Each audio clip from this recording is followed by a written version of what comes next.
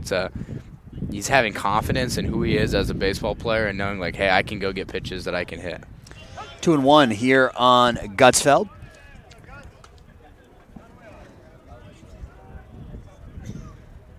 Tyler playing his 14th game of the season, has 5 multi-hit games, has 4 games this year where he has at least 3 hits. And he's been that power that the Scarlet Hawks have really lacked this year. He has 5 home runs on the season. The team has 8. So, I mean, that's the majority of your power is right here in number 5. And he'll hit this one hard, but right at Gegenfertner, who will field it in self-defense. And Thor Dunham retires the Scarlet Hawks in order here in the second. No runs, no hits, no errors, nobody left on. 2 in the books, 2-1 Illinois Tech.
Top of the third inning, Joe Bellflower out there for his third inning of work, and he'll face 8-9-1 for Lakeland. That'll be the shortstop Caleb Sumsian, the center fielder Chris Day, and then Logan South back up at the top of the order.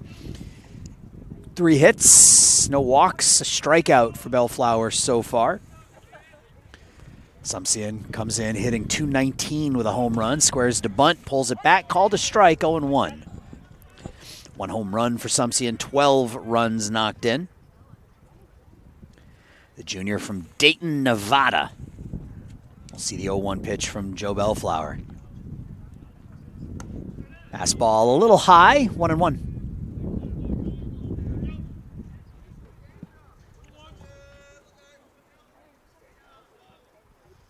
And Bellflower, 21 pitches through 2, needed just 6 pitches to get through that second inning as he pumps that one in for a strike. Looks good. He's found a groove here. You can kind of see he's almost like slowly walking back to the rubber, which I like to see that out of pitchers. I don't like to see them grab the ball and hop right back on the mound. Well, sky to center. Gutzfeld is there. He'll make the catch. 1 away. Now batting for Lakeland is center fielder number 14, Chris Day. Just shows that they're comfortable. Yeah. They're in a rhythm. Get the ball, and they're not amped up for the next pitch. They're not rushing. Yeah. You know. And I think been impressive. He's been throwing strikes. We've talked about needing to keep that pitch count down, and that's the easiest way to do it, is to stay ahead of the hitters, throw strikes, as he falls behind Chris Day here, 1-0. Day, the center fielder. He's hitting .303, 12 runs knocked in. That's what you want to see out of your 9-hole spot. 300 batting average. Yep. Very similar to Illinois Tech. You get that solid batting average out of your number 9 hole to give the guys, 1 through 4 an opportunity to drive in some runs. Counts even at 1.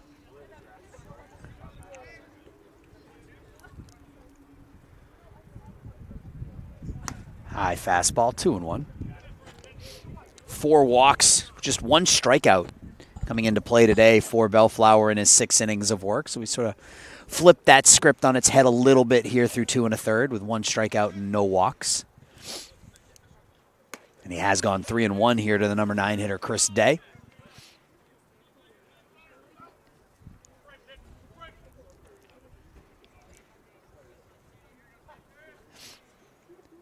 Infield, outfield, straight up. And this 3-1 pitch to the number 9 hitter. Bellflower deals. And that's hit out to center field. Gutzfeld takes a couple of steps back, and he makes another catch. And I don't know about you, but I am completely fine with the Muskies continuing to hit the ball to center field. Yeah, Guts looks pretty healthy out there. He made that really good grab early in the game against Gegenfertner, and obviously that was the sac fly and then the double play, but I don't know that most center fielders get to that ball. It's hit hard and long way to go. And really that double play seems like it, as this is launched in the air high and deep to right center field. Gutzfeld is over. He's in front of the wall, and he makes the catch. So 3 straight F8s here in the 3rd for the 2nd straight inning. Bellflower sends Lakeland down 1-2-3.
Bottom 3, we got a bit of a pitcher's duel so far through 2.5 innings.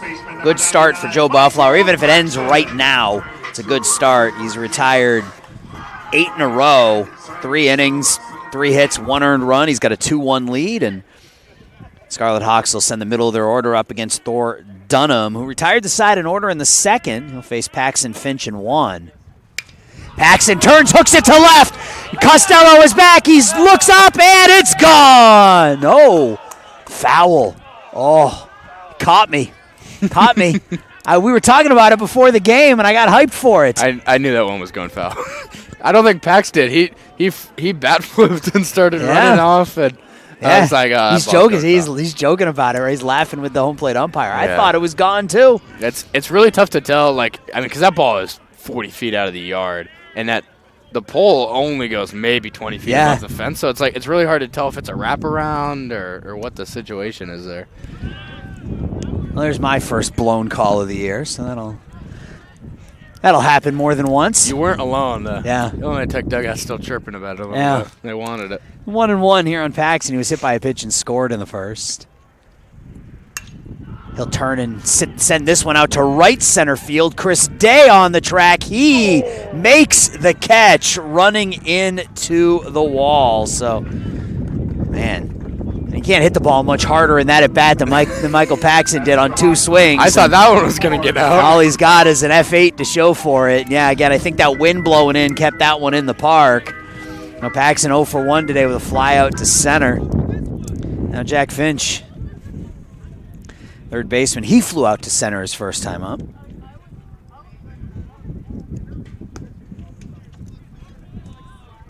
Up and away for a ball. Seen a lot of balls in play so far for the Illinois Tech offense. No strikeouts thus far. It's a line drive out to right center field. That'll get down for a base hit.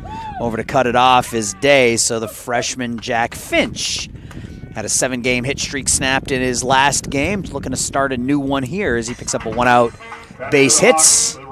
Third hit of the game for Illinois Tech, and that'll bring up Lucas Wan. Lucas had a 2-out RBI single in the first. That laser from Finch kind of helps me make my point. They've been all over the fastball so far. That's what we're seeing hit, and that was a fastball right over the zone right there. Wan with a single between first and second his first time up. He'll take the first pitch down for a ball. And we're at that part of the order where we were talking about earlier. We'll see if it's station to station. You got Finch down at first with 1 out, and Lucas Wan at the plate. Good contact bat. Walks a lot. Finch hasn't attempted a stolen base this year, but maybe that's how you get you stop going station to station. You try a little hit and run, or try to get that runner moving a little bit. Yeah, especially with the lefty. It's not out of the question. Grounded to second. Taylor-made double play as Sumsian over to first, and it is a 4-6-3 double play. So the 1-out single goes for naught. 3 in the books. Scarlet Hawks with a 2-1 lead.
Top of the fourth inning, 2-3-4 for Lakeland in a 2-1 Illinois Tech lead. It'll be Oakley Spence, Zach Keegan, Tucker Gegenfertner.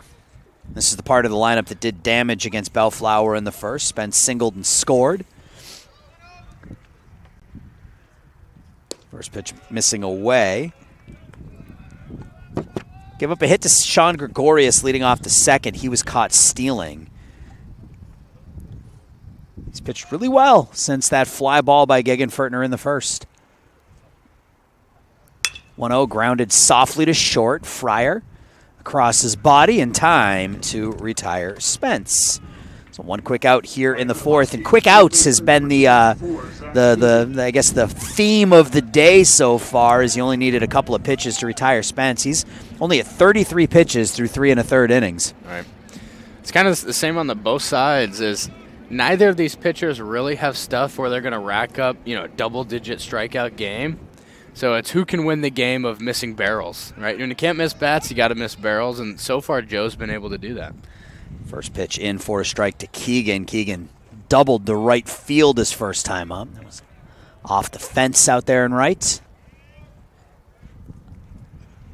The 0-1.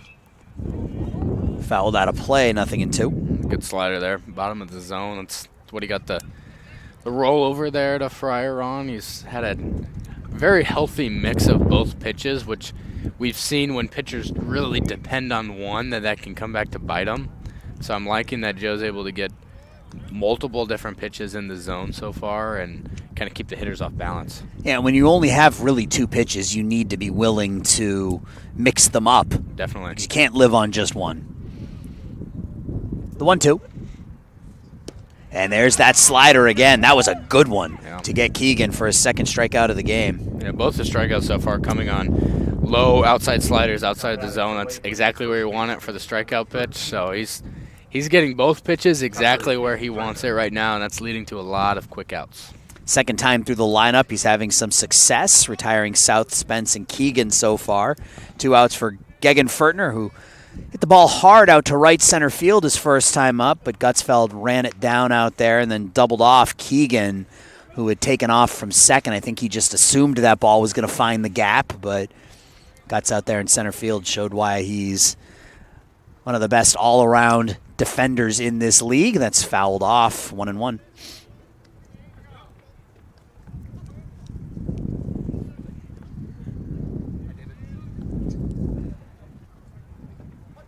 Very popular guy to my left here, David Cooper. His former teammates are all anxious to come over and talk to him during games. It's like they've never seen me before. Fastball in for a strike, 1-2. Well, they haven't seen you like this. This is like a different version. That's true. Even my roommates, they come over and they're like, "Hey," and I'm like, "I saw you like an hour ago, yeah. man." The 1-2 here to Gegenfertner. It's on the inside corner this time, called strike 3. So inside and out, Bellflower picks up a couple of Ks here in the 4th.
Bottom 4, 2-1 Illinois Tech with the lead. And here with David Cooper, and we were talking last inning about your former teammates and how they're not used to seeing you kind of in this mode, in David Cooper broadcaster mode. Do they get on you after games about maybe some of the things you said about them, or do they ask you to be nicer to them, or they just let you do it? I usually hear certain families have a problem with what I said, and then I hear it from their son.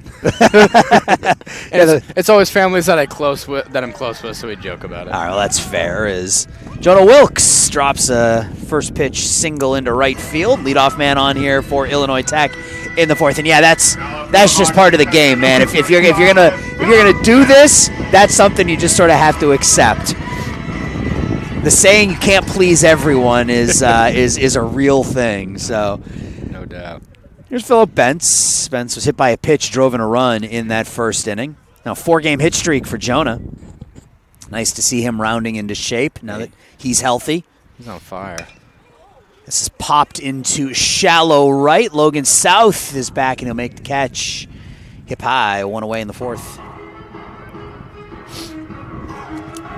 Now batting for Illinois Tech, the second baseman, number 33, Matthew Bovey. Matthew Bovey now.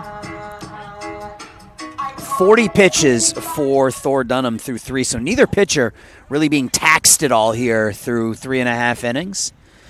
Yeah, I mean, that hit by Jonah was the first one we've seen in a couple innings. We've had two, second and third, 3 up, 3 down on both sides, if I'm not mistaken. Oh, Last inning, Finch had the single, but it was erased on a double play. Yeah, so essentially, Gregorius had a single in the second, but then was caught stealing, and then ever since then, Joe's been lights out. So not a lot of action. Maybe not perfect, but pretty damn close. Still been an entertaining game as that pitch hits Bovey. That is the fourth Illinois Tech batter that has been hit by a pitch here this afternoon through 3 1/3 innings. And here's a chance now for the Scarlet Hawks to break into this one a little bit as they've got the hot-hitting Luke Yaknin at the plate with 2 on and 1 out, and Jack Fryer in the on-deck circle. And these are kind of the opportunities, right? Luke at 364 on the season, but he's so skilled dropping that ball down the third baseline that you could very well see a bunt here and see Fryer come up with the bases loaded, and that shows you exactly why he's leading the team in RBI. That ball's bounced, and taking off late is Jonah Wilkes. He'll make it. The ball bounces away, and that will allow Bovey to reach third. So wild pitch sends each runner up 90 feet. Now an RBI situation for Yaknin. Luke, 1 home run on the season. He has 7 RBI. 3 doubles as well for Luke. And he's got a 1-0 count.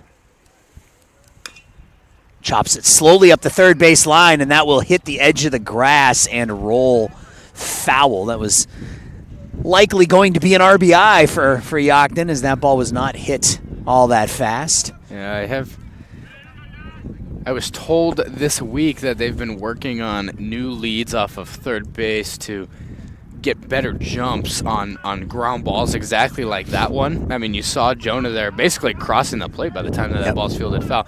And that's been something that they've been very intentional about working on of late. Luke squares the bunt, and he's able to thankfully get a piece of it as Wilkes was bearing down on him. 1 and 2. Yeah, they call it a suicide squeeze for a reason. Yes. Right? It's if you don't make contact with that ball in any facet, it is an automatic out. But this is the guy you want up there doing that, right? I mean, he is probably the best bunter on the team, so you take advantage of that skill. Yeah. He's got a 1-2 count on him here now. Dunham delivers. Yaknin hits it to shallow left. Costello makes the catch. Here comes the throw to the plate, and out at the plate by a couple of steps is Jonah Wilkes. So Illinois Tech threatens but do not score. 4 full in the books, still 2-1.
Fifth inning underway. It's 2-1 pitcher's duel here on this Saturday afternoon. NAC baseball doubleheader. Joe Bellflower has been absolutely fantastic so far in this one. 4 innings for the righty. 3 hits, none since the second inning. He hasn't walked anybody. He struck out 3, and probably most importantly, David, he's only thrown 41 pitches in 4 innings.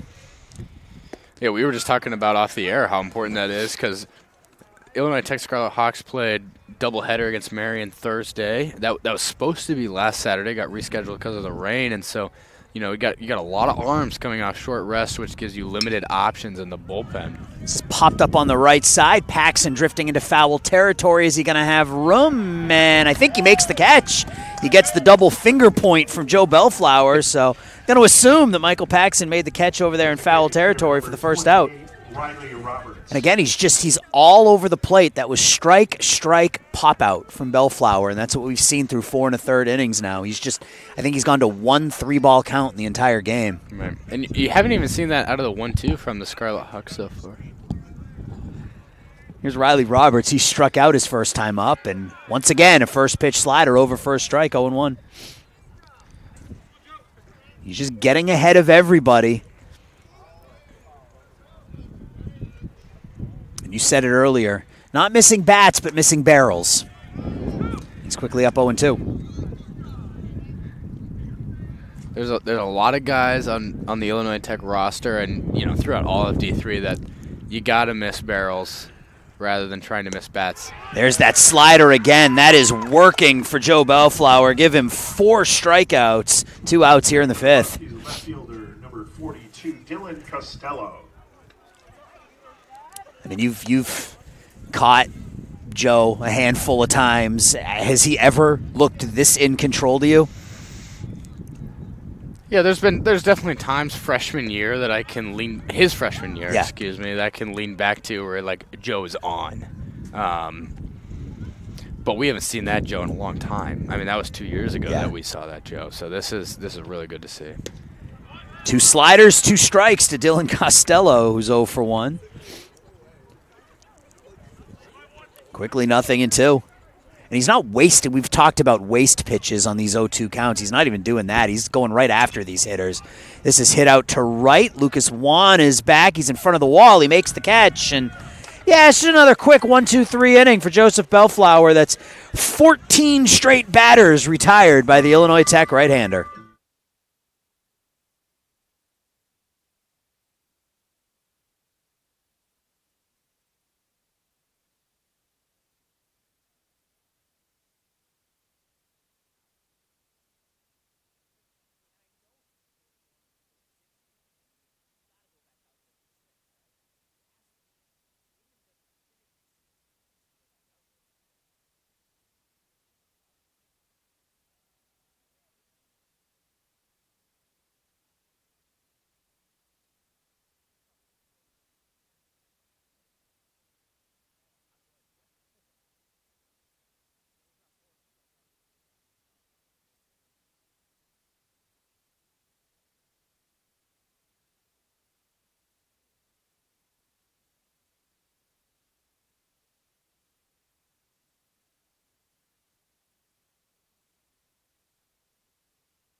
Bottom of the 5th, still 2-1 Illinois Tech, and certainly don't want to overlook the work that Thor Dunham has done today. Joe Bellflower has been outstanding. Thor Dunham has held his own. He's given up 4 hits, just a couple of runs. He's had some issues with the wildness in terms of hit by pitches. He's hit 4 batters, and one of those hit by pitches led to that go-ahead run, but he's pitched really well as well here today for Lakeland. He has only given up those 2 runs through 4. First pitch swinging, Jack Fryer punches it to center. Chris Day will make the catch, and Jack's now 1 for 3. Yeah, Dunham's been really good. It's really only the hit by pitch that has plagued him, and it's not like he's just out there plunking guys either. It's just that slider that a little bit too early of release, and it's like nicked the elbow of the right-handed batter a handful of times. Here's Gutsfeld, who's 0 for 2. Hit the ball to the wall in the first, lined out to the first baseman in the second. 1 out here in the bottom of the 5th. And Dunham was at 45 pitches through 4. Retired Fryer on the first pitch. And there's a base hit for Tyler Gutsfeld. So you knew he was going to get one eventually. With the way he was swinging the bat in this game, you knew eventually one of these balls would find green grass. Right, that was the softest contact I've had so far today. That's baseball, man. That's baseball. Now Michael Paxson, who hit 2 out of the hardest balls we've seen this season in his last at bat. First one had me fooled. He hit it about 420 feet down the left field line, and it went foul. I thought it was a home run, and then his next swing was a ball off the out to right center field, and Chris Day made the catch running into the right center field fence. He might have a new bat. He's got that bright teal DeMarini. I don't think I've seen him swing that before. Maybe that's where all this juice is coming from. It looks like you know what it looks like. It looks like the Arizona iced tea can. It does look like that. The color with like the flowers. It looks like it's got the flowers on it. They're not, but that's what it looks like. I'm gonna ask him in between games if that's a new bat, and we'll get an answer. He'll hit this high in the air to right, but not very deep. Spence will come in, make the catch, and Paxton now 0 for 2. 2 outs in the 5th. Jack Finch now. Third baseman, number 24, Jack Finch. Might not be a bad time to send Gutsfeld here with 2 outs, and Finch, who's not a big power guy up there. If you can get Guts into scoring position, a single scores him. If he gets thrown out, you got a good bat leading things off. They're not going to have the time to do that, though, as Finch pops it to third. Keegan is there, makes the catch, and it's another quick inning for one of these pitchers. 5 full complete here at Illinois Tech.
Joe Bellflower back out there for his 6th inning of work, and those crazy numbers. He's thrown 49 pitches in 5 innings, David, but 15 of them came in the first.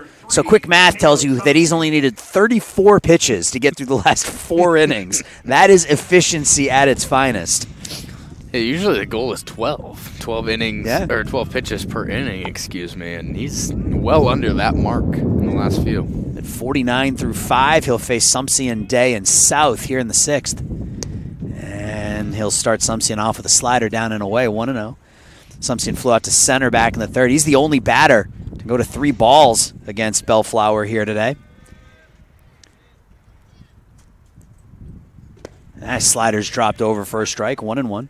14 batters in a row. Gregorius singled. He was caught stealing in the 2nd, but other than that, 14 up, 14 down since the 1st inning for Joe Bellflower. 1-1 slider, a little high, 2-1. So it's going to be 8-9-1, and then you get that 3rd time through the lineup, and that'll probably be it for Joe at that point. 2 balls, 1 strike.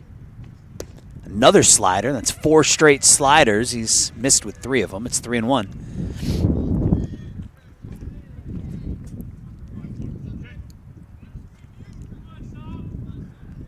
Joe's ready. Deep breath. Comes home with the 3-1. Fastball grounded up the middle. Backhanded by Bovey. And he won't have time. It'll be an infield hit for Sumpsian. Those balls over the bag are tough because you never know if it's going to hit the bag, so you gotta wait and just assume that it's not going to. But that backhand play, not able to field it cleanly. Now the center fielder, Chris Day. Yeah, it's kind of a do-or-die play for the second baseman.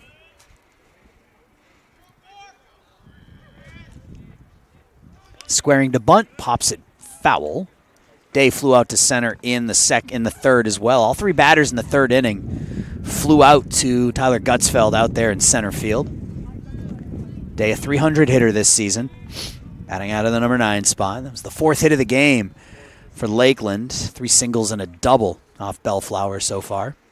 Squares to bunt again, pushes this one back to Joe. Joe will underhand it over to Paxson, so Day gets the job done. The 1-3 sack bunt moves Sumsey into second with 1 out. And now the second baseman, Logan South. South 0 for 2, couple of flyouts. Tall, skinny freshman standing in that left-handed batter's box.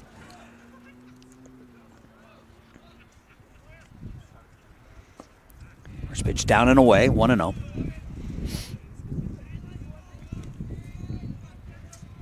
You know, and the sacrifice, obviously a huge part of the D3 game, but if you're Joe Bellflower, you'll take the free out.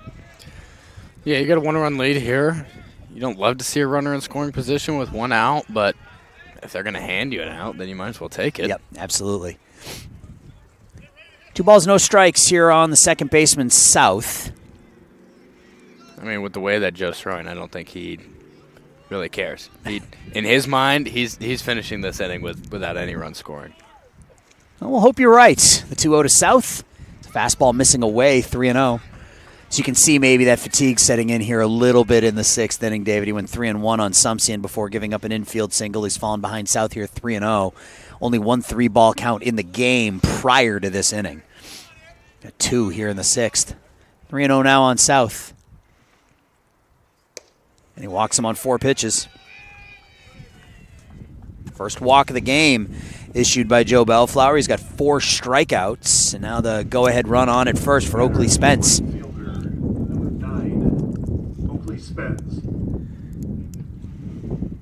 Love a ground ball right at one of those middle infielders right here. Yeah, I think Ryan's out there. Pitching coach Ryan Cantlin just to give Joe a little bit of a breather. He's also noticing the fatigue setting in. I mean, we can't see the bullpen. This could also be, hey, I'm going to give my bullpen guy a little bit of extra time to warm up just in case things get hairy here.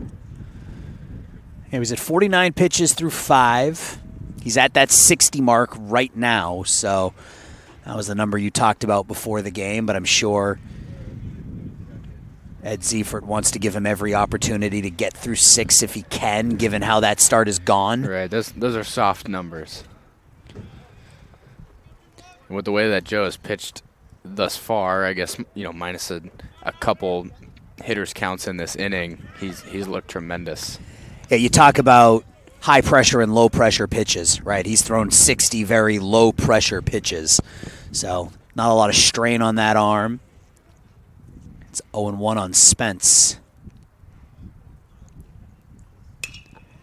Popped up. That's going to reach the top of the Illinois Tech dugout. It does, 0-2. But it's nice to see him bounce back after walking South on 4 pitches, quickly getting ahead of Spence here, 0-2. Hey, kind of back to the game plan he's had all day. Throw a couple sliders in there for strikes, make him hit it. Yeah. I mean, nobody's really hit it so far. Couple, most of the 4 hits from Lakeland thus far have been on fastballs. So if you can just throw that slider in the zone, looking for a ground ball here and see what happens. 0-2, slider, fastball away. 1-2. And if he's going to get through 6, he's going to earn it here with the 2, 3, 4 hitters coming up for Lakeland here in the 6th inning. Yeah, we've talked about before how that third time through the order is difficult, right? Especially as a 2-pitch guy. You don't have much more to show him. You don't have anything else in the bag of tricks. That's going to be a base hit to left. Yaknin will play it. The runner is being waved in. Sumsian, the throw in, will score, and we are tied at 2. So Oakley Spence on the 1-2 pitch lines a base hit to left. Sumsian scores, and it's 2-2. Third baseman, number 24, Zach Keegan. Got ahead of Spence, 1-2, and just left that one out over the plate a little bit more, I think, than he wanted to. And Spence, with his second hit of the game, ties it. So now the go-ahead run at second base for Zach Keegan, who's 1 for 2 with a double and a strikeout.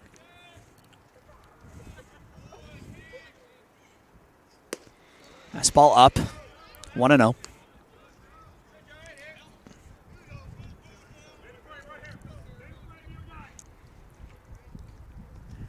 Joe had only thrown 6 innings all season coming into play today. He's at 5 1/3 here this afternoon. Down and in, 2-0. Yeah, it's not a spot that he's missed with that slider too much today. So I'm thinking there's a bit of fatigue settling in. We've talked about it so far. That pitch just goes to show it. Joe checks the runner at second. Fastball misses down and in, 3-0. It's probably going to be it for Joe here if he puts Keegan on with the cleanup hitter Gegenfertner in the on-deck circle. 3 balls, no strikes. Pitch from Bellflower. Hit hard to short. Fryer bobbles it, and we're going to have runner interference. Well, what do we got? Did the umpire get a... Yeah, I think it hit the umpire. It's going to go in as a single? Yeah. That? First baseman, number 13. That was a tailor-made double play ball as well. Yep, it's going to be a single. That ball hits the umpire, and it's a dead ball. So just unfortunate for the Scarlet Hawks there. That could have been the end of the inning. Yeah. Now the bases are loaded for Gegenfertner. Ground ball back up the middle. Bovee underneath his glove into center field. That will plate a pair, and it's 4-2 Lakeland. Just an unfortunate series of events for the Scarlet Hawks on those back-to-back pitches. And that's going to do it here for Bellflower as Coach Seifert comes out with 2 outs in the 6th. And Joe Bellflower pitched a heck of a game here today. Just fatigued in the 6th, and he'll leave with his team down 4-2.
Ethan Henry, first man out of the pen here for Ed Seifert, replacing Joe Bellflower. And When you look at Bellflower's line when this is all said and done, David, he's at 5 2/3, 6 hits. He's given up 4 runs. He's responsible for both runners, 1 walk, 4 Ks, but that does not tell the story. He pitched absolutely fantastic here in today's game. Just fatigued in the 6th, and Lakeland was able to take advantage of it.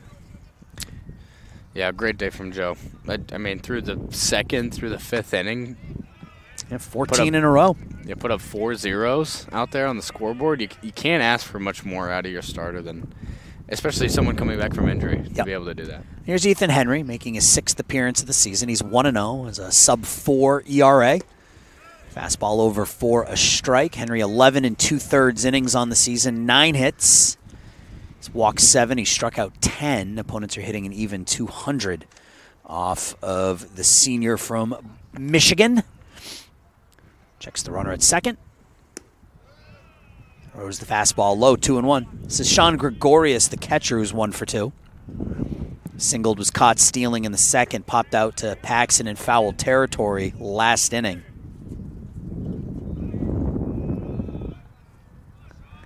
Two balls, 1 strike. Fastball hit under the glove of Finch into left field. Yaknin has it, and being held at third is Keegan. So the bases are loaded here in the 6th. Designated hitter number 28, Riley Roberts. A lot of balls in this inning hit under the glove of an infielder, and just out of his reach. Baseball's a game of inches, and those inches have gone the way of the Muskies here in Game 1. So Riley Roberts 0 for 2, a couple of strikeouts. First pitch strike, 0-1 on the designated hitter. 5 hits in the inning for Lakeland. That one misses a little up. They had just 3 in the game coming into this inning. Yeah, we've been talking about the Illinois Tech offense, and there's been a ton of singles and not able to bunch a bunch of them together, and that's exactly what Lakeland's done here so far. Yep, 4 straight singles for Lakeland, and did Roberts hold up? He did, 2-1. And 2 hits for Spence, 2 hits for Keegan, 2 hits for Gregorius.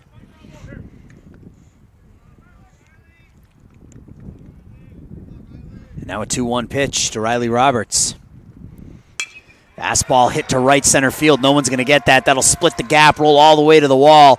That'll score at least 2. Juan has it, hits the cutoff man. The runner will be held at third. It's a 2-run double for Riley Roberts. It's a 5-run 6th, and it's 6-2. Left fielder number 42, Dylan Costello. Another hit. 5 consecutive base hits for Lakeland here in the 6th inning. They were quiet all afternoon long, but they've come to life here in the 6th inning. It's now 6-2. Dylan Costello, the left fielder and number 9 hitter, comes up with runners at second and third with 1 out.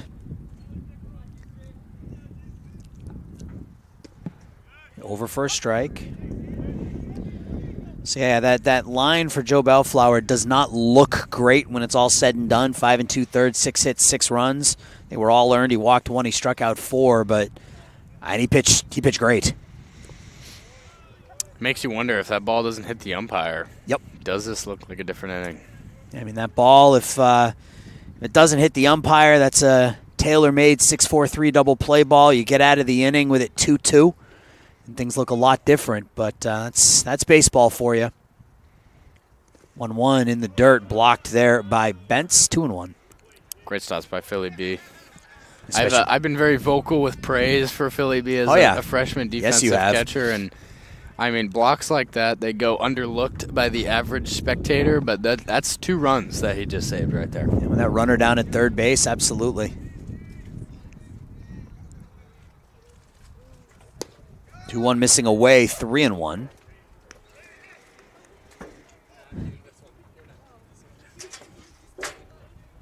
So Bellflower threw 69 pitches in his 5 1/3 innings of work.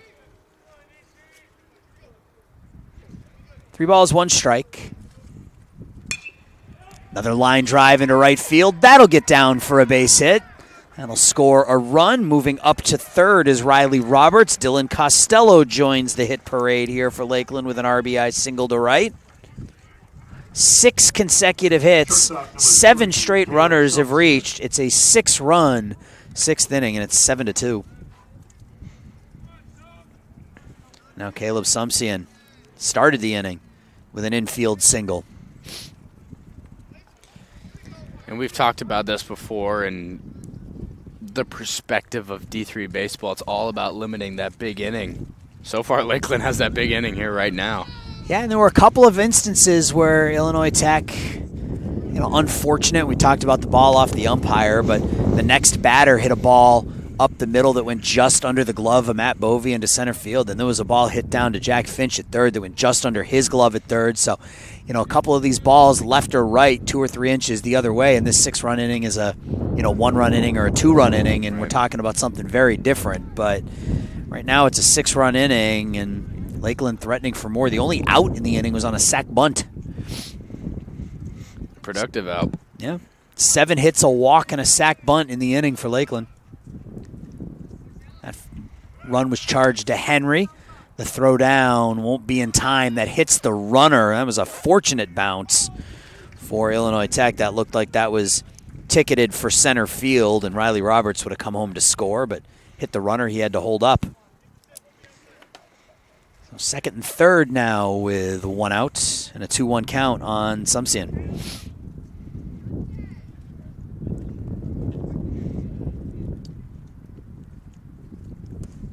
That goes to the backstop. Bentz has it, gets it to Henry, and out at the plate is the runner, Riley Roberts. Costello will go to third, but you talk about the defense from Philip Bentz. He hopped on that ball quickly, David, and Henry was able to get in and field his position and slap the tag down.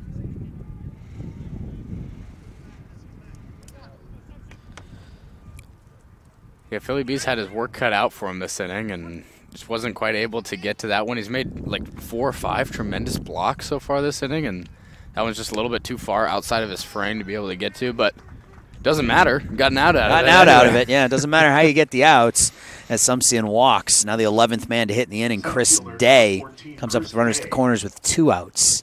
And it looks like that's going to be it for Henry. So Ethan comes in, he struggles, pitches a third of an inning, but faces 4 batters, lets them all reach. And the Scarlet Hawks go back to their bullpen here in the 6th.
Mason Kim is the third pitcher of the inning for Illinois Tech. Ethan Henry, a third of an inning, 3 hits. He walked a batter.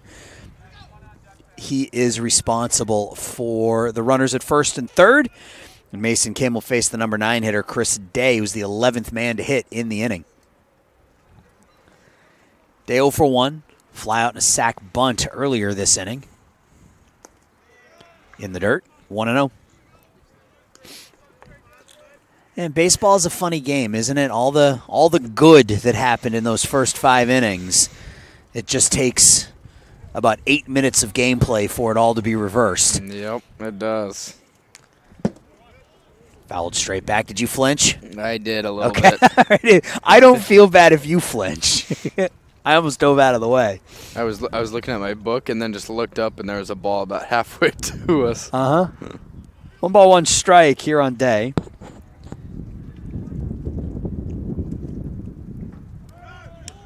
Popped foul. So the line on Bellflower's changed a little bit. The ruling was the ball that Gegenfertner hit that went under the glove of Bovey that was ruled an E4.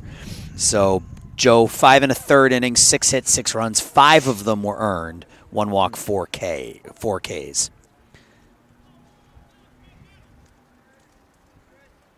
One ball, 2 strikes. The pitch to Kim. Breaking ball doesn't break. 2-2. I bet if you ask Joe how he think his day was, he's going to say that it wasn't that good because he's a guy that will look at that line and say, "Oh, I didn't do enough," because that's just the kind of ball player that he is. But the fact of the matter is that he had an excellent day on the mound. Yeah, the best one he's had in 2 years. Yeah, I mean, I think if you asked him before the game, "Hey, would you be content pitching into the 6th?" He probably says absolutely. He would have been ecstatic. Yeah. Payoff pitch in the dirt, ball 4. Great stop by Bentz there. That is a tough ball. I mean, that ball's bouncing 1.5 feet in front of the plate. Now Logan South up for the 2nd time in the inning. He's the 12th man to hit. He walked and scored in the 6th. And it doesn't take much for an inning to get away from you, and that's sort of what's happened here for the Scarlet Hawks. That's over first strike. Still plenty of time for the offense to get back into it, though. They're down 5 here in the 6th. First, got to get Dunham out of the game. He's been lights out. Yeah, he really has. He's. We talked a little bit about the control issues that he was having with the hit by pitches, but he's been able to work around all that trouble since the first inning. It's 1 ball, 1 strike here on South.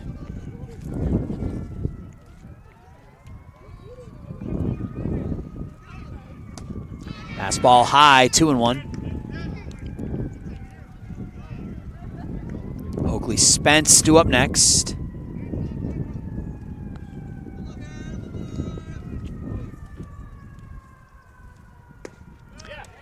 There's a strike, 2-2 here from Mason Kim. I haven't seen Mason swing the bat much this year. He was part of the rotation a year ago. 2-2. Fouled back and out of play. Yeah, Mason's had an interesting career, kind of flip-flopping between more of a pitching role one season, more of an offensive role the other season. Seems like his senior season thus far has played out to be more on the mound. Go where the team needs you, right? It's the definition of a team player. 2-2 pitch, breaking ball stays. I hear the umpire say, no, that's inside, so 3-2. Base is loaded. Costello at third, Sumsian at second, Day at first. Kim has to come in with a strike here on this 3-2 pitch. And he misses inside. It's another walk. Another run comes in. Scoring is Costello. Sumsian to third, Day down to second. It's a 7-run inning. It's 8-2. Now Spence, who's 2 for 3. He hit the biggest what-if ball of the game earlier in the inning. He was the one who hit the ball through the legs of the umpire. You can see standing to the left there of Mason Kim. It hit the umpire. It's ruled a dead ball and a base hit. That ball ended up right in the glove of Jack Fryer. Should have been and likely would have been an inning-ending double play. Instead, 9 more batters have come to the plate. I'm sure Spence loves the hit for his numbers. Yeah, I mean, he loves it. Gets an RBI. Comes up with the bases loaded and a 1-1 count here in the 6th.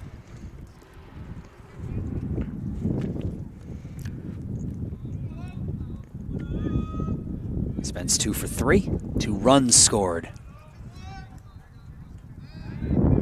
Kim throws it to first. There was nobody covering, and that'll score a run on the E1.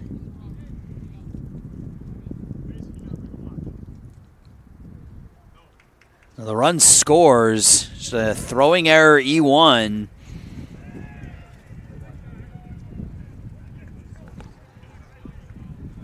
And the run in. It's 9-2. Yeah, a little bit of confusion there. I think Mason might have saw something on the watch that wasn't there. I'm not. Obviously, I don't have the watches back here to be privy to that. But line drive to center. Gutzfeld is there, and he drops the ball. So everything that can go wrong is going wrong for the Scarlet Hawks here in this one.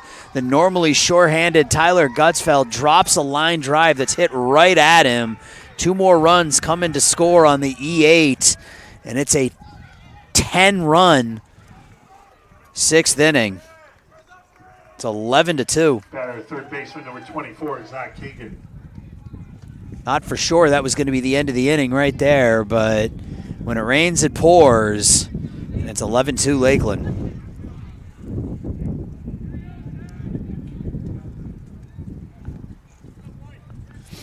Kim to Keegan now.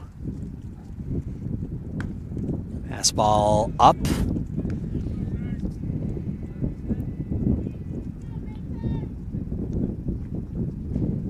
Six hits, 4 walks, and 2 Illinois Tech errors here in the 6th inning. 1-1 here on Keegan, who's 2 for 3.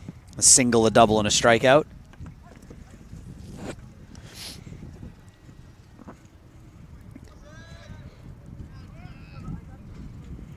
One fastball, nicks the outside corner, 1-2.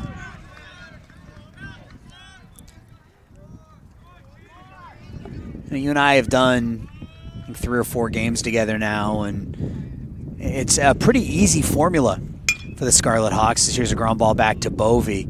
He has it. The low throw is picked by Paxson, and even that was an adventure.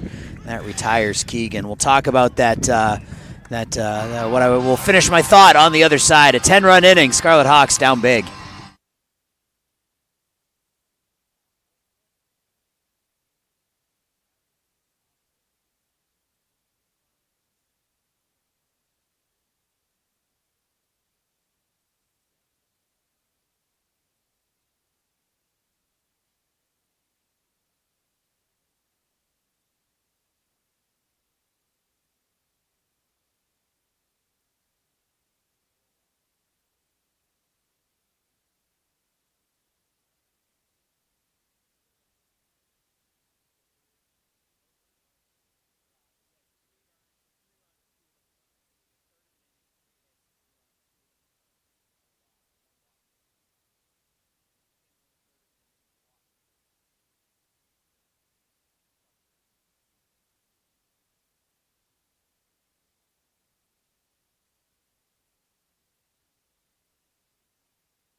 Scarlet Hawks looking up at Lakeland now. They're down 11-2 here in the bottom of the 6th inning, and offense has to string some hits together here in the 6th against Thor Dunham, who has put base runners on in every inning except for the 2nd, but he has been able to work around that trouble. Just 5 hits. He's hit 4 batters, but he hasn't walked anybody to amplify it, hasn't struck anybody out, and he's been getting a lot of these pop-ups. This one in foul territory, and making the catch is Zach Keegan. 1 pitch, 1 out here in the 6th. Juan now 1 for 3. Designated hitter number 46, Jono Wilkes. Dunham only 50 pitches through 5. Needed just 5 pitches to get through that 5th inning, and he sat on the bench for a long time during that top of the 6th. Yeah, they did. They do have a little bit of activity down there in the Lakeland bullpen. Got a righty warming up, but I don't know. Dunham's pitch count is still low, and if he just keeps rolling, I don't see any reason to take him out of the game. No, and you pitch free and easy with a 9-run lead. 1-0 is punched to shallow center. Chris Day makes the catch, so 2 outs on 3 pitches here in the 6th inning. Catcher number 35. Now Phillip Bentz. Bentz 0 for 1. Still looking to extend that 6-game hit streak. He was hit by a pitch and drove in a run in the first. Illinois Tech scored 2 runs in that first inning. They had the bases loaded with 2 outs. Matt Bovee grounded into a fielder's choice, and that's really been it. Their next best opportunity came in the 4th inning when they had runners on 2nd and 3rd with 1 out, and they hit into a double play. And this is another quick 1-2-3 inning for Thor Dunham. Needs just 5 more pitches to get through the 6th. It's 11-2 as we go to the 7th.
Welcome back to a full day of action here in the doubleheader between the Illinois Tech Scarlet Hawks and the visiting Lakeland Muskies. If you're just joining us, we are in the top of the 7th inning, and Lakeland just put up a big inning in the top of the 6th and then quickly retired the side in the bottom of the 6th. So Lakeland will get another chance to extend on their 11-2 lead. Up to bat now for the Lakeland Muskies is the 4-hole, number 13, playing first base today, Gegenfertner. Mason Kim is still the reliever out on the mound for the Illinois Tech Scarlet Hawks. Gave up a couple of walks in air and eventually got that last out for the Scarlet Hawks in a disastrous top of the 6th. And now he is settling into a clean inning, but we'll start Gegenfertner off 2-0, and that fastball will be foul or hit high into the air. Bovee roams over and almost loses it in the sun, but able to bring it in. That'll be out number 1. You like to see out number 1 after a long 6th inning?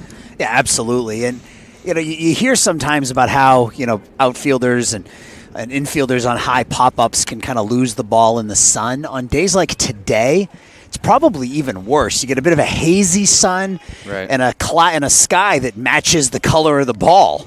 Yeah, and especially if that ball's not, a crystal white color, then it's right, a little bit more challenging. You don't get a lot of those in D3 ball. Yeah, we're deep into this game. There's definitely no pearly whites out there, and so with 1 out here in the top of the 7th, that brings up the 5-hole, who's doing the catching today, Gregorius. So far on the day, Gregorius is 2 for 3 with 2 singles and flew out to the first baseman. He is 1-2 against Mason Kim here. Kim laying in the fastballs, challenging Gregorius, and that one was just missed, fell back. Yeah, and in a situation like this, if you're Kim, it's just, you put the ball over the plate, right? Just at this point, you're not, as much as you're pitching free and easy with an 11-2 lead, when you're down 11-2, it's kind of the same. You want to be out there throwing strikes.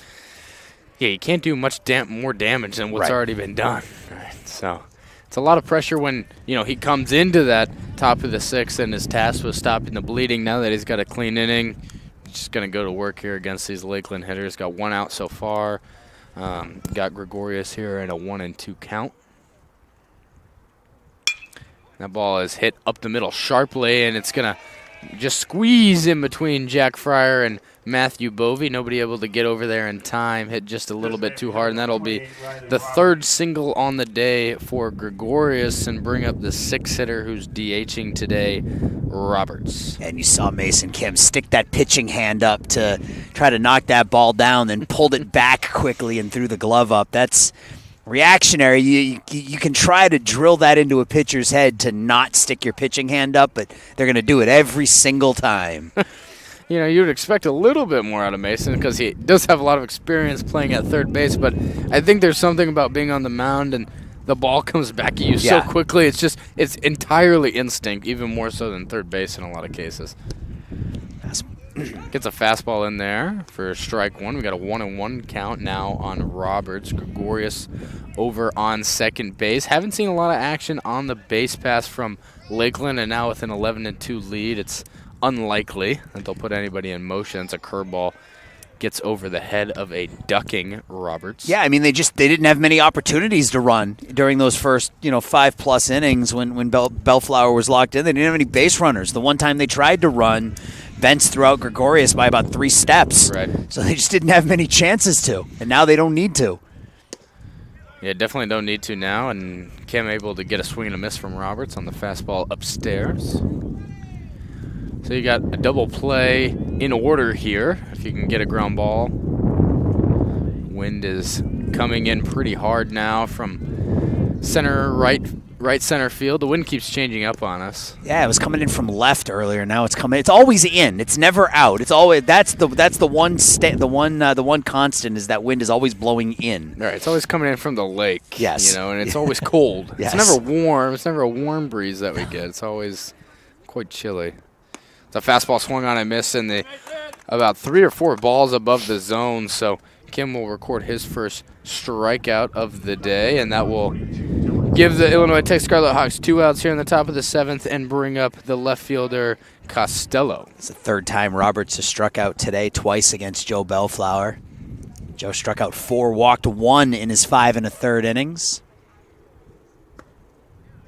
It's a fastball on the inner half. Called for strike 1. Costello not looking for that one.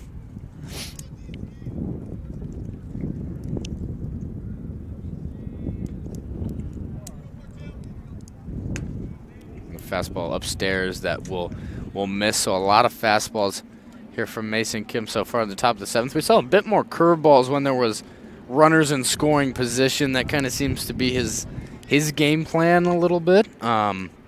But down 11-2, just trying to get out of the inning. He's going to throw another fastball in there, and we'll make it 1-2 with 2 outs. The last curveball he threw went over the head of Riley Roberts, so I think I'm just a little bit more comfortable with that fastball here in this situation. Definitely. The 1-2. Fastball upstairs. Costello able to hold off. He's going to get the signs from the Lakeland third base coach. Step back in for the 2-2. It's a fastball right in there for strike 3. It'll be a backwards K. So a pair of Ks for Mason Kim with a clean 7th inning. Scarlet Hawks have their work cut out from 9 outs, and they're chasing by 9 runs. We'll be back.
Bottom 7, Illinois Tech down 11-2, and I hinted at this a couple of innings ago. In the games that we've done, there's really a very simple recipe for success for Illinois Tech. If they don't give up that big inning, they win the game.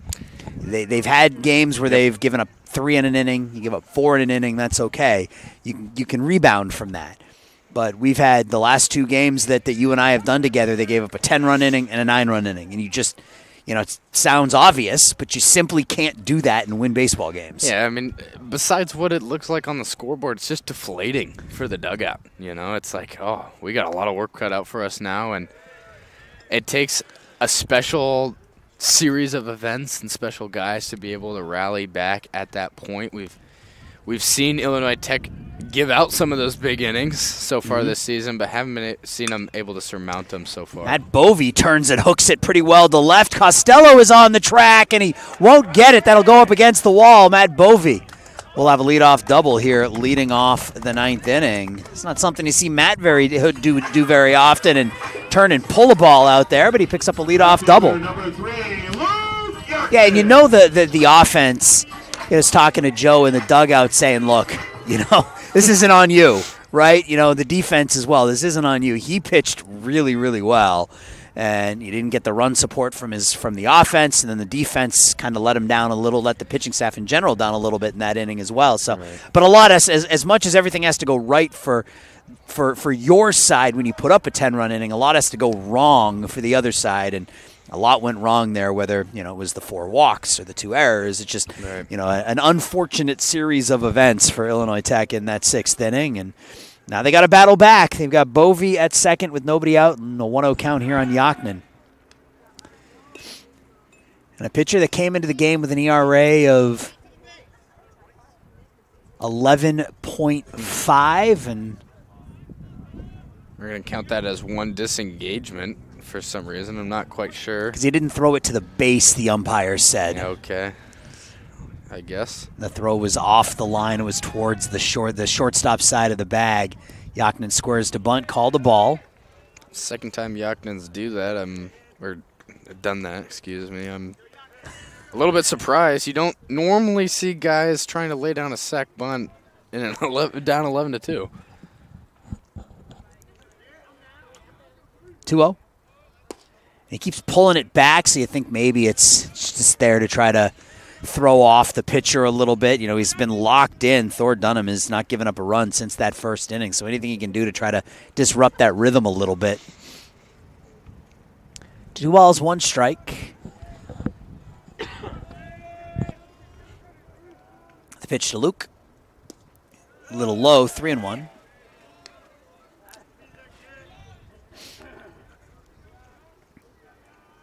And 9 outs to work with. We talked a lot about momentum in the previous games before, and ever since that 6th inning, Lakeland's basically had the momentum. When you put up 10, you're going to have it. Yaknin skies it to center, and Day settles underneath it. Bovey tags, but will head back to second. 1 out in the 7th. Yaknin now 0 for 3. Number 13, Jack Fryer. Now Jack Fryer, who's 1 for 3, started off the game with a single. Advanced to second on a wild pitch. Came in to score on a 2-out RBI from Lucas Wan.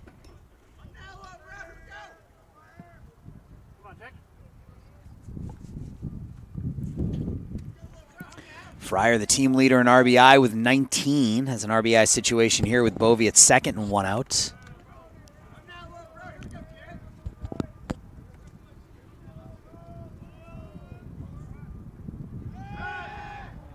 That throw is thrown into center field, and Bovey will take third on the E1.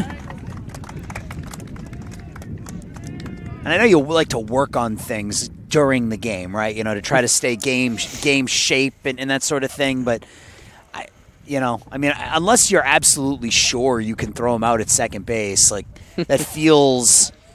when you're up 9. A little unnecessary. Yeah, the run doesn't really matter. Just focus on the guy at the. If I was a pitching coach, my message would be just deal with the guy at the plate. Right. Just get the guy at the plate out. What that runner at second doesn't matter. Yeah, Sure, giving Bovey a lot of attention and a miscommunication there. I mean, threw it right over the base and just nobody was there. Went right into center field. 1-1. That's at the knees for a strike to Fryer. Jack last season hit 199 as a freshman with 1 extra base hit, and that was a double. This year, 274 with 5 doubles and 2 triples. So large gains from the Scarlet Hawks shortstop. This is hit to short. Should get a run in. It will get a run in. It's an RBI ground out for Jack Fryer. Scarlet Hawks pick up their first run since the first as Bovey comes in to score. It's 11-3.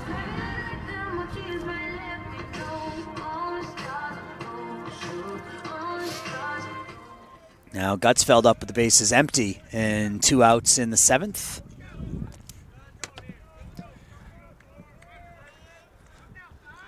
Guts 1 for 3 today. He singled to right his last time up.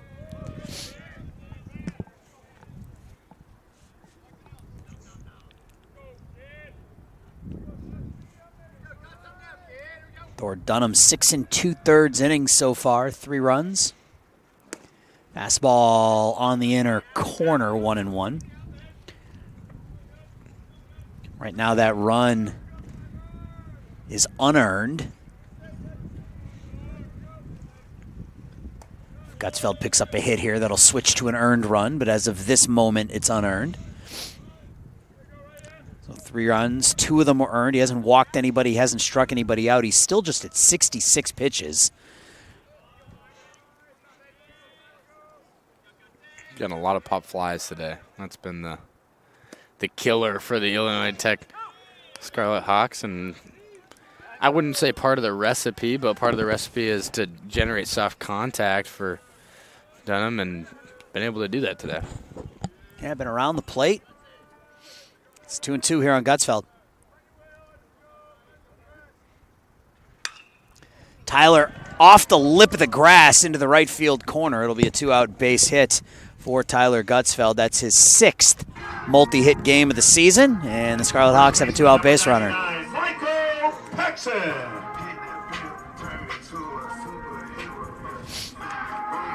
Paxson 0 for 2. He was hit by a pitch and scored in the first. A couple of fly ball outs since then.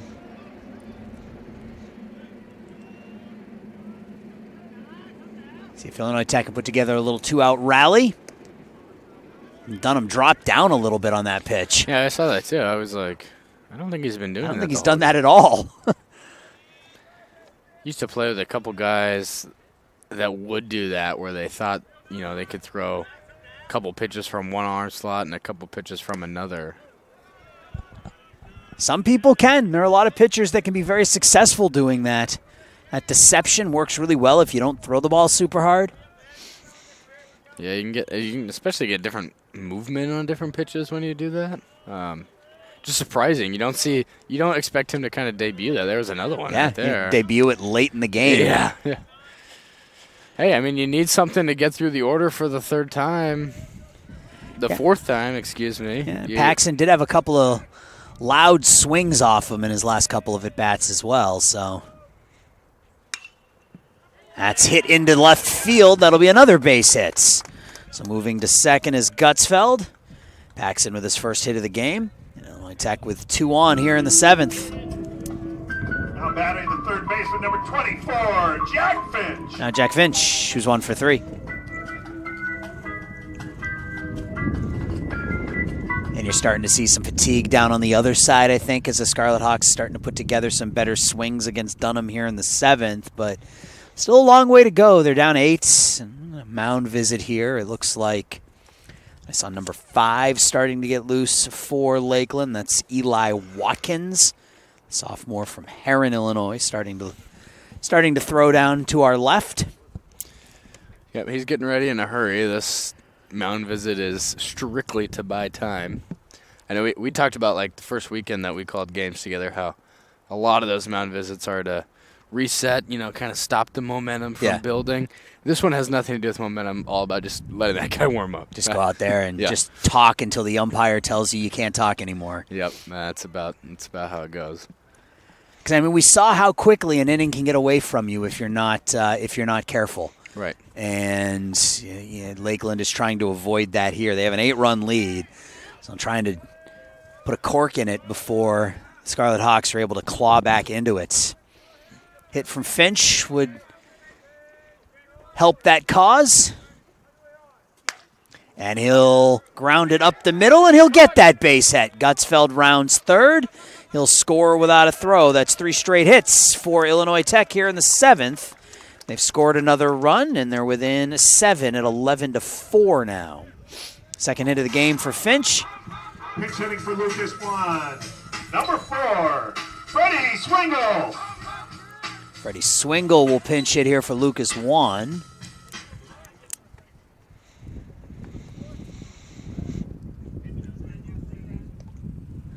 Lucas was 1 for 3 today with an RBI single. For Finch, that was his 9th run knocked in of the season. And that's going to do it here for Thor Dunham. So you're right, that was a quick warm-up session for Eli Watkins down in the bullpen. He's going to come in with 2 outs in the 7th, 2 on in a 7-run game.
New pitcher for Lakeland is the sophomore Eli Watkins.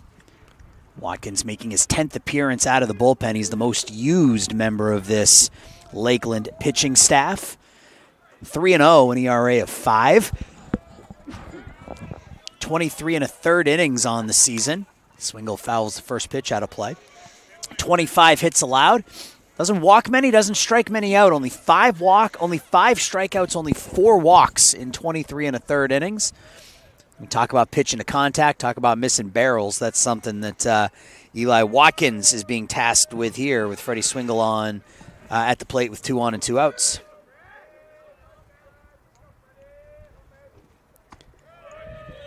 Missing away, 1 ball, 1 strike.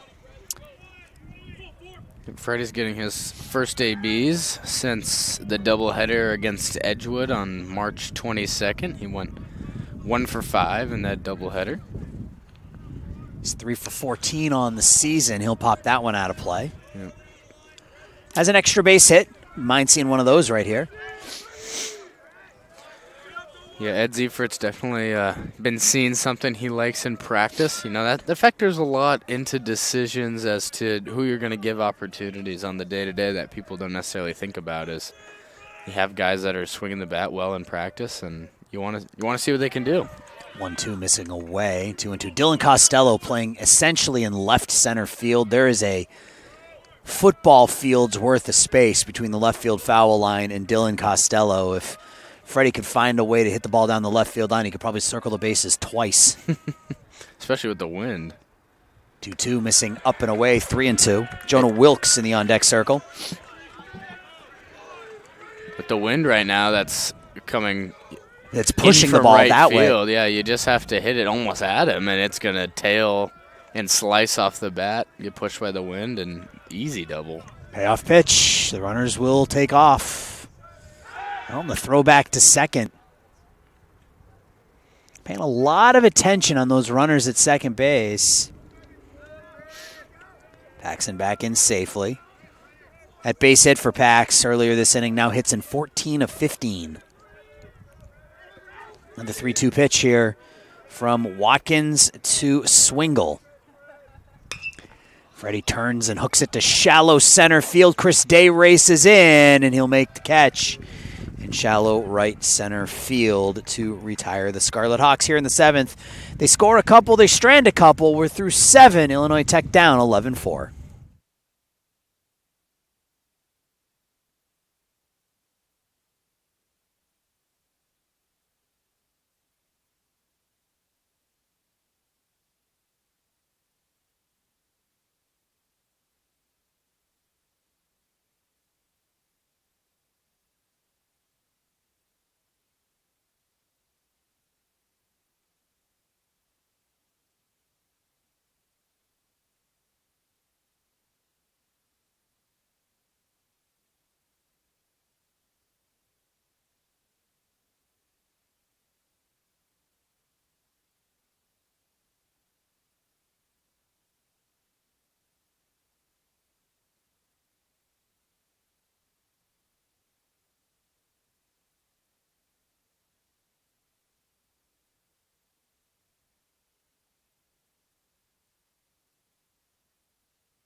So it's 11-4 here as we go to the 8th. Mason Kim back out there. Mason's gone an inning and a third so far. Looked much cleaner in that 7th inning than he did in the 6th. He struck out a pair. Now he'll face Sumsian, Day, and South, 8-9-1 here in the 8th. One bad inning is all it took. Scarlet Hawks down 11-4 here in the 8th. A 10-run 6th inning, doing the majority of the damage against Joe Bellflower and Ethan Henry, but otherwise Joe Bellflower pitched a whale of a game. This is grounded softly to Finch. He'll back up on it, has time across the diamond, one away here in the 8th. Bellflower, that end result, that box score, the line score you're going to look at, 5 1/3 innings, 6 hits, 6 runs, 5 of them were earned. He walked 1, he struck out 4, but between the 2nd inning and the top of the 6th, he retired 14 batters in a row, struck out 4, walked only 1. He was fantastic. Just fatigued in that 6th inning, and the floodgates opened. Role issues from the Illinois Tech pitching staff, some defensive issues from the Illinois Tech defense, and they find themselves on the short end here in the 8th. This is Chris Day with a 1-1 count. Day is 0 for 1 today officially. He flew out to center, dropped down a sac bunt, and walked in the 6th inning. So Kim has retired 5 of the last 6. Fastball right at the knees for a strike, 1-2.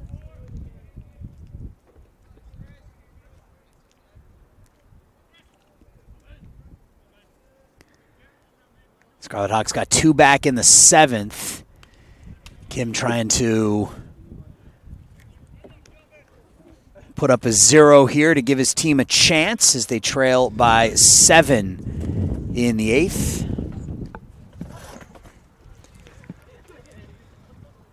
The 1-2.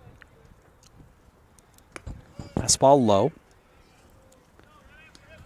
So Kim was able to retire Sumsian on that 5-3 ground out to start the inning.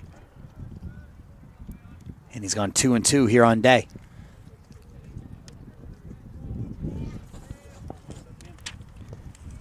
Another fastball low and away. 3-2. Kim walked a couple when he came in that 6th inning.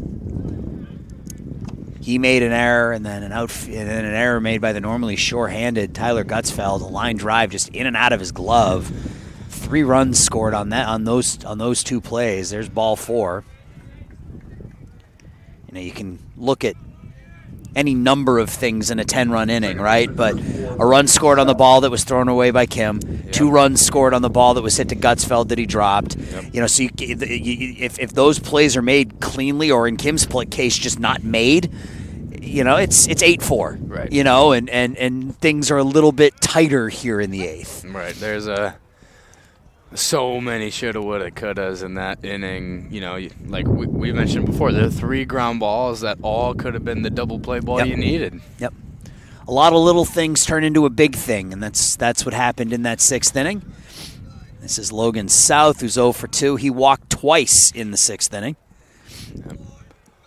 Hawks able to chip away a little bit. Last half, bottom of the 7th, getting 2 across the plate. Trailing 7 now. But you got to put up a 0 here, though, to make it matter. That's put over for a strike, 1-2. Are there more moral victories in games like this? Let's say Lakeland doesn't score again, and we're able to cut this thing to 11-9. In between games, do you feel better about yourself, or is it a loss? As another absolute cannon by Phillip Bentz. Chris Day doesn't even reach second base. Another caught stealing 1-6. 2 away here in the 8th. Yeah, a loss is a loss. Yeah, that's kind of what I thought. I mean, you can take some victories out of things. Like, for example, in blowouts where you're losing, if you have a reliever or a guy that subs in and, they have a good day from that point on, you can... that individual might come out of it being like, hey, I had a good day, and, you like to see things like that. But from the overall team perspective, it doesn't matter. Losing by 1, losing by 10, it doesn't matter. Loss is a loss. Doesn't matter. And they both hurt in very different ways, but they hurt the same. Oh, I'm sure, yeah. Count's on full here on Logan South. 3 balls, 2 strikes, 2 outs here in the 8th. Kim will deal the payoff pitch. Grounded to Paxson. He'll field it. Flip it to Kim. Mason will touch the bag. And talk about those small victories. That's back-to-back shutout innings for Mason Kim here. We go to the bottom of the 8th. It's 11-4.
Scarlet Hawks chipped away a little bit in the bottom of the 7th. They played it a couple. They're down 7. And it'll be Jonah Wilkes leading things off here in the 8th. Wilkes, Bentz, Bovee are the three due up here in the 8th. Jonah extended his hitting streak to 4 with a single in the 4th. He's been on base twice. Scarlet Hawks need base runners here in the 8th. Breaking ball down and away. So Thor Dunham got the start, 6 2/3 innings, 9 hits, 4 runs. He didn't walk anybody, didn't strike anybody out. 3 of the 4 runs were earned. This is grounded to third. Nice hop to Keegan. 1 out. You don't get many pure hops like that on this infield, but that came right up to Keegan nicely. The catcher, number 35. Now Philip Bentz. Bentz 0 for 2 today with a run knocked in, looking to extend that hitting streak to 7 games. He's 8 for 18 in his last 6. He's been swinging a hot stick, all while playing phenomenal defense behind home plate. Illinois Tech has themselves a good one here at catcher. Continuing that bloodline, right? Cooper to Bentz. Well, Philly B's proven to be a much better hitter than I ever was. That's for sure. I don't think, looking at his average right now, he's batting .321. I don't think I ever even was within 100 points of that in my career. So it's good to see out of the freshman, you know. And it's rare you can find someone, we've talked about this before, but it's rare you can find someone that can contribute both offensively and defensively out of the catcher's position, and they've seemed to found that in the freshmen. So, not that it's not important, but you don't, as long as he calls a good game and he has a strong arm, you don't worry about the offense. Right. The offense is secondary. It's, if you get it, it's great, but you're starting to almost expect it out of Bentz now. Right, yeah, it's similar to shortstop where it's a defensive first position, but any offensive production just like that. There you go. There's a 7-game hit streak for Bentz as he lines a base hit to right. And good piece of hitting. Just throw the bat at the ball and line it to the right side. Now Bovee. Matt's 0 for 1. He's hit by a pitch in the 4th. He doubled and scored last inning. 10th hit of the game for Illinois Tech. He really got a hold of that one in his last last inning with that double. Yeah, out to left center field. Doesn't hit a lot of balls to that part of the ballpark. Does have a little bit of power. Hit 3 home runs a year ago. Looking for number 1 this year. Has 5 runs knocked in. No balls, 1 strike, 1 out here in the 8th. He'll turn and hook this to left. I'm not going to be fooled this time. That one will go foul. Yeah, if I remember correctly, all 3 of Bovee's bombs last year were to the opposite field. He was a guy that would just kind of drive the ball to the opposite field, and some of them squeaked out of the yard. So even more, that makes that double last inning even more surprising that he turned on it and got it all the way out there. Nothing in 2. Fastball missing away. It's good to see, though. We talked about earlier this game how Bovee's been battling with a shoulder injury that sidelined him Thursday. Just inability to kind of play through that, especially swinging the bat. So it's good to see him taking full hacks here. Watkins, 1-2 is low, 2-2. Yeah, better approach from the Scarlet Hawks these last 2 innings. They're not up there hacking at that first and second pitch. They're getting into some of these counts a little bit, and that's allowed them to put together some better at-bats. 2-2. 3-2. Nothing in 2 to 3-2. No surprise with Bovee at the plate. Matt led Illinois Tech in walks a year ago. Has 7 this season, which is good for second.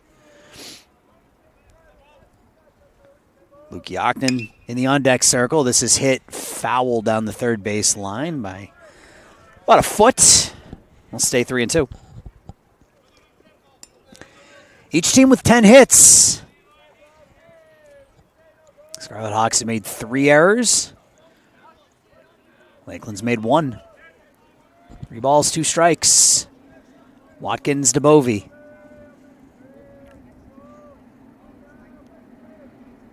Fastball cut on and missed. First strikeout of the afternoon for Lakeland pitching.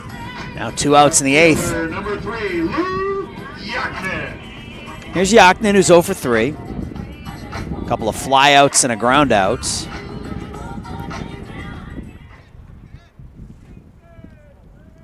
We sort of glossed over the improvements Luke Yaknin has made at the plate from last year to this year because he made a quick out the last time we were talking about it. But he was 2 for 27 at the plate as a freshman, hitting .364 coming into play today, 16 hits and 44 plate appearances. You likened him to Sam Sproul with that quickness in the box, using that bunt as a weapon, and it's allowed him to put up a pretty substantial batting average here as a sophomore. Yeah, big jumps out of him. You know, we've talked about it a lot with Fryer, but don't want to overlook what Yaknin's done here. He got a lot of opportunities as a freshman, and it just never really clicked, and that's sometimes how freshman year goes. But Luke's been able to internalize that, get to work, and has put together what so far is a fantastic sophomore performance. That's a great way of referring to all freshmen, not just freshman athletes. It just didn't click. Yeah. I think that's the way it goes for most college freshmen at every campus, regardless of whether they're an athlete or not. Right. Chop to third. Another nice bounce for Keegan. He'll go the short way to second to retire Bentz and retire the Scarlet Hawks. We're through 8. Scarlet Hawks down by a touchdown.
Top of the 9th inning, 11-4, Lakeland with the lead. Mason Kim back out there, and Mason settled into a bit of a rhythm here. He walked the first 2 batters he faced, but I mean, he's given up 1 hit so far through 2 1/3 innings. He struck out a pair.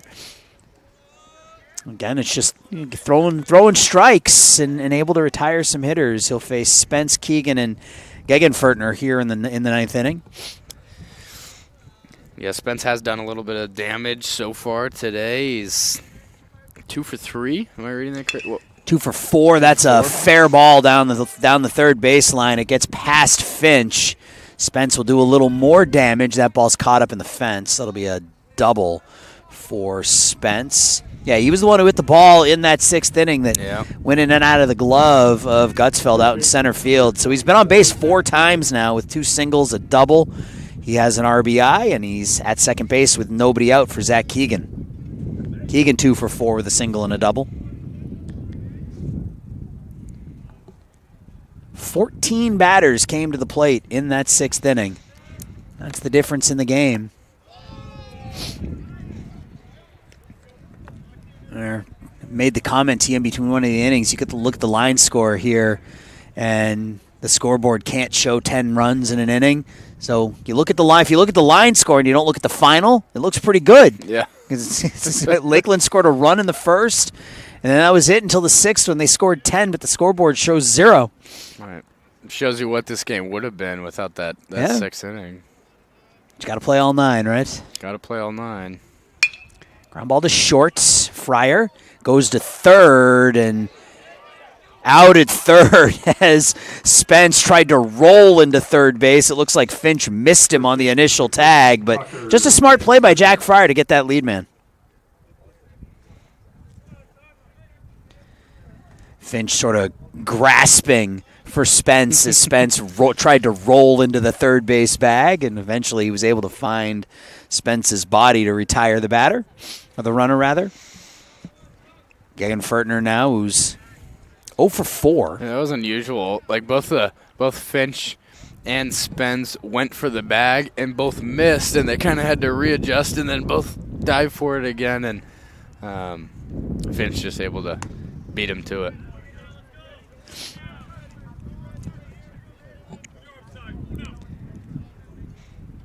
Two balls, no strikes. Runner at first here in the 9th.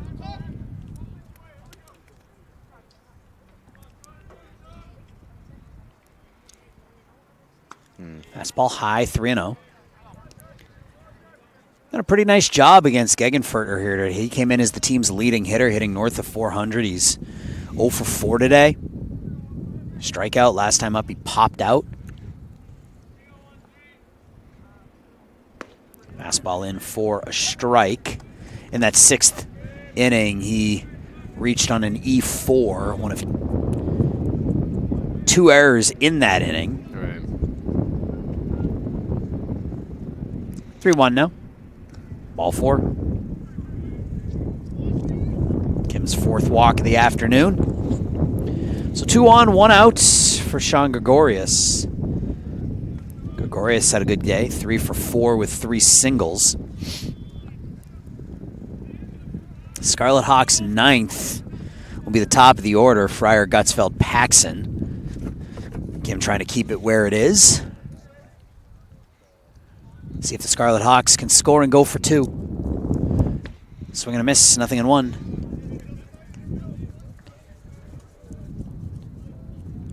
Kim 2 2/3 innings so far. A couple of hits, 4 walks, a couple of strikeouts. Ball low.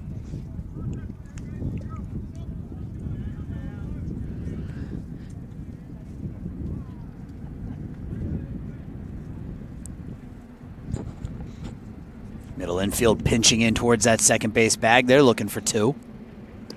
Kim misses away, 2-1.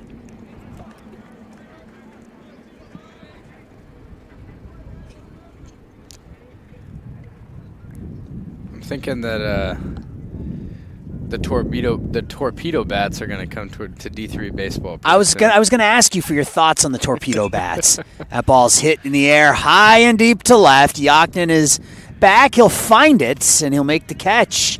Took a circuitous route to find that baseball, but he was able to track it down in left field for the second out of the inning. Spun around to his right and ended up back towards the left and made the catch. Would you have used a torpedo bat? I know you said your offense was never your strong suit, but would you have tried it? I definitely would have tried it. Yeah, no. I don't know. I think it's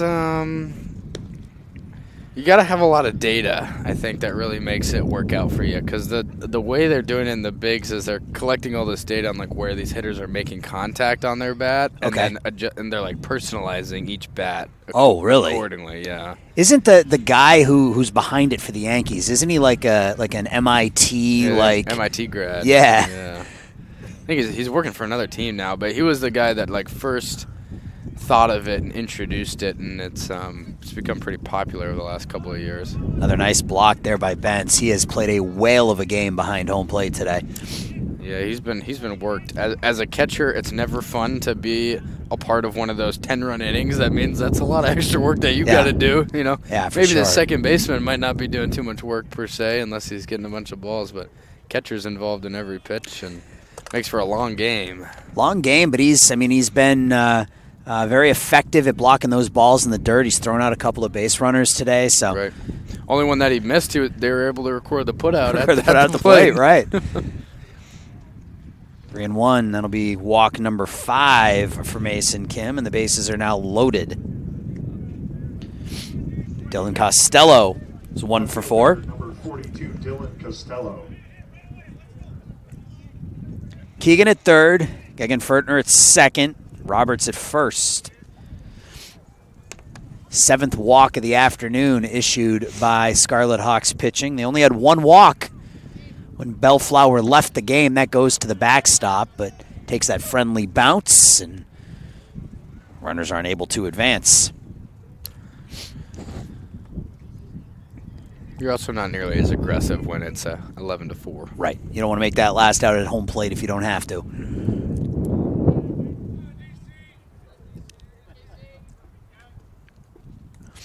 The 1-0. Inside out swing. Charged on it is Fryer. He'll flip it to Bovey in time to retire Roberts. So Lakeland will leave the bases loaded here in the 9th. We go to the bottom of the 9th. Scarlet Hawks need 7 to tie, 8 to win.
All right, bottom of the 9th. Scarlet Hawks need a big inning.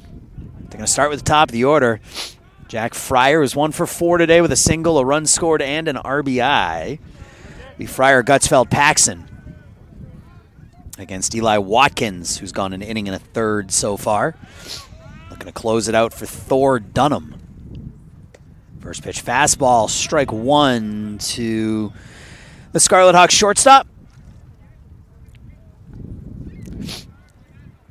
Yeah, you mentioned his series, that doubleheader against Marion. 4 for 9. He scored 4 runs. He drove in 4 runs.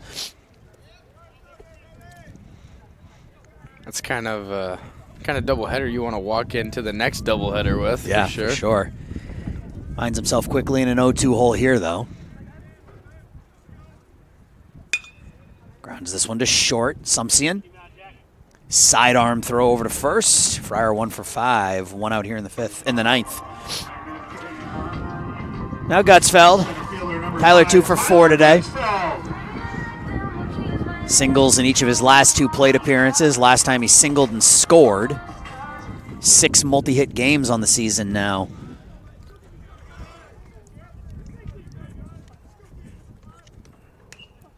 Swings the first pitch, and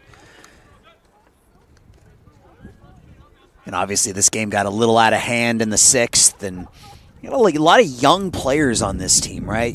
Last year's senior leadership with Connor and Sam, and this year it's you got a much younger kind of core here. Obviously Paxson is a senior, but Tyler just a junior. We've talked about Fryer and Yaknin, and both being sophomores. You got Bentz as a freshman, so a very young core here. Is the underhand flip to retire Gutsfeld for the second out in the 9th inning. And sometimes it just takes younger players time to figure it out. So 2 outs in the bottom of the 9th, and Michael Paxson will step in. He's 1 for 4 with a single.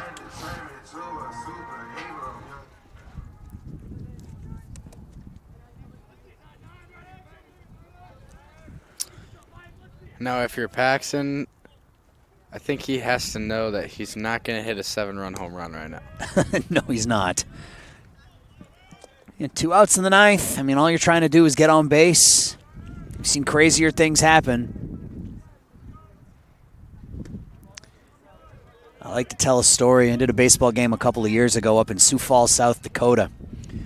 And we were down by 9 runs in the ninth. And there were 2 outs. And then they walked 7 consecutive batters. Oh, my. Hit a grand slam, a single, a 2-run homer, and we scored 10 runs in the ninth. So I've seen crazier things happen. That definitely qualifies as crazier. 2-2 here on Paxton.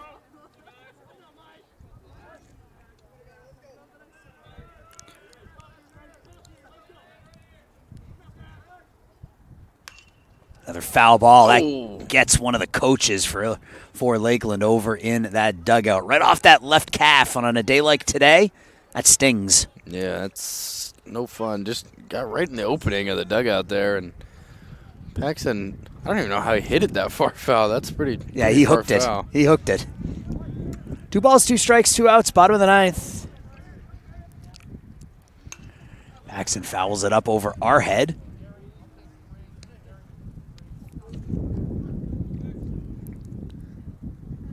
We're at 2.5 hour mark right now. The 2-2. Paxton pops it up on the right side, and nobody knows where it is, or the first baseman didn't know where it was. And over to make the play is the second baseman, Logan South, and that will retire the Scarlet Hawks in the ninth, and that'll end Game 1 of this doubleheader. 11 runs, 11 hits, 1 error for Lakeland, 4 runs, and 10 hits, 3 errors for Illinois Tech. The game takes 2.5 hours to play. Your winning pitchers, Thor Dunamy, improves to 2-2 on the season. The loss, and I would call it a hard luck loss, goes to Joe Bellflower, who pitched really, really well into the 6th inning. He drops to 0-1. So Coop and I are going to step aside here for a little bit. We're going to take a break. Game 2 will be in about 30 minutes.